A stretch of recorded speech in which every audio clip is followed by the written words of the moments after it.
Los 21 secretos más grandes de la Biblia, parte 2.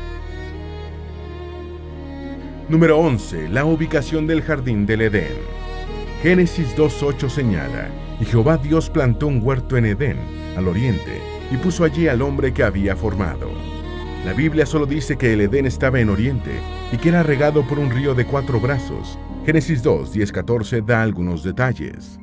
Y salía de Edén un río para regar el huerto, y de allí se repartía en 4 brazos. El nombre del uno era Pisón.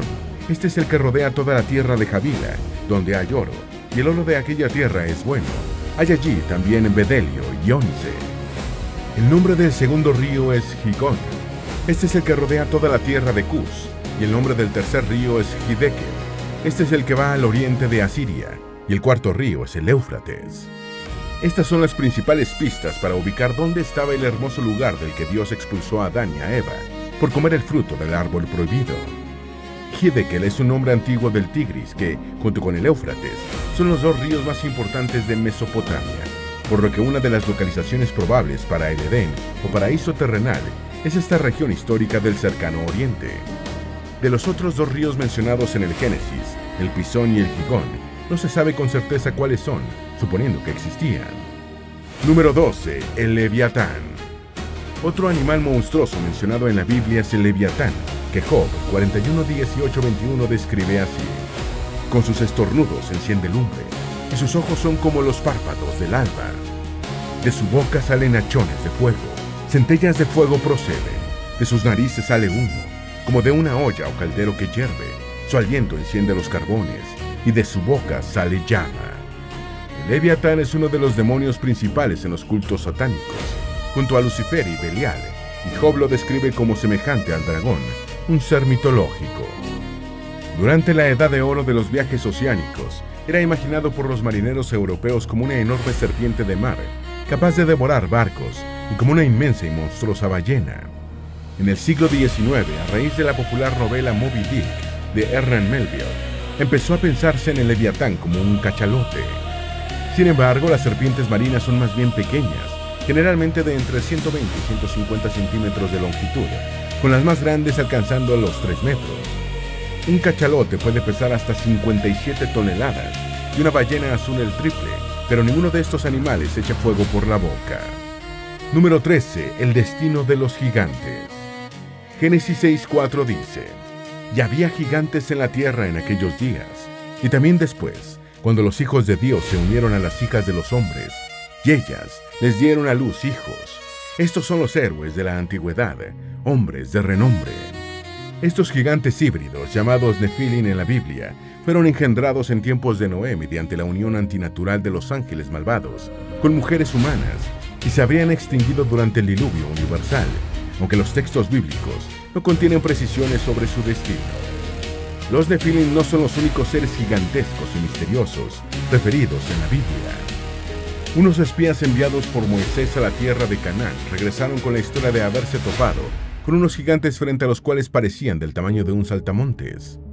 El libro de los Números 13:32-33 señala: y hablaron mal entre los hijos de Israel de la tierra que habían reconocido, diciendo: la tierra por donde pasamos para reconocerla es tierra que traga a sus moradores, y todo el pueblo que vimos en medio de ella son hombres de grande estatura. También vimos allí gigantes, hijos de Anac, raza de los gigantes, y éramos nosotros, a nuestro parecer, como saltamontes, y así les parecíamos a ellos. Número 14. Las edades de los personajes bíblicos. La Biblia afirma que Enos, hijo de Set y nieto de Adán y Eva, vivió 905 años. Kenán, hijo de Enos, superó a su padre por 5 años, alcanzando 910 primaveras. Set, el hijo que tuvieron Adán y Eva después de que Caín asesinó a Abel, se fue hasta los 912 años. A pesar de que lo expulsaron del jardín del Edén para tener que vivir entre las penurias de los demás humanos, el Antiguo Testamento señala que Adán vivió 930 años. A Noé el diluvio lo pilló con 600 años y después sumó otros 350 para terminar con 950 años.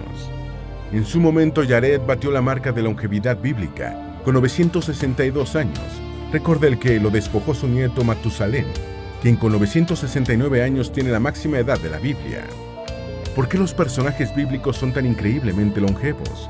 Una explicación es que sus edades no están expresadas en años solares, sino en ciclos lunares. Con este criterio, los 969 ciclos lunares de Matusalén representarían 74 años solares, una edad más creíble. Otra hipótesis es que las edades son relativas y se asignaron para hacer compatibles una serie de relatos de origen diverso que después terminaron conformando la Biblia. Tampoco falta la teoría de que la larga vida se debía a la dieta vegetariana. Número 15. El destino de las tribus perdidas de Israel. De acuerdo con la Biblia hebrea y el Antiguo Testamento, 10 hijos y 2 nietos del patriarca Jacob fundaron las 12 tribus que dieron origen al pueblo de Israel. De esta docena de tribus, 10 fueron desterradas por los asirios en el año 722 a.C. hacia la Alta Mesopotamia, más allá del Éufrates, y no se supo más de ellas. Desde entonces, el misterio de las tribus perdidas de Israel ha fascinado a los investigadores y al público en general, y en el transcurso del tiempo han aparecido comunidades e individuos que dicen ser sus descendientes, algunos para tratar de conseguir el pasaporte israelí. Entre los lugares que se han postulado como el destino de las tribus perdidas están Irán, Etiopía, Nigeria, India, Afganistán, China, Japón e incluso América. Muchos creen que la reaparición y el reencuentro de las tribus perdidas se producirá antes del fin del mundo. Número 16. La fecha del fin del mundo.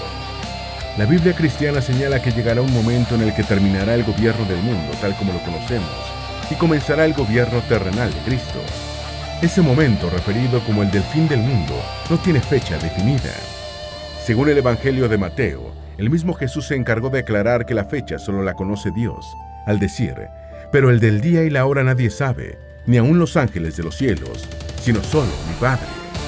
A pesar de la advertencia atribuida a Jesús, durante los últimos 1000 años ha habido decenas de profecías, pretendidamente surgidas de interpretaciones de la Biblia, que pronostican la fecha del fin del mundo. Cuando el mundo se acercaba a la transición del primero hacia el segundo milenio después de Cristo, los ejércitos de los reinos cristianos atacaron a los paganos para tratar de convertirlos al cristianismo, antes de la fecha final, que se creía inminente. Número 17. El día que nació Jesús.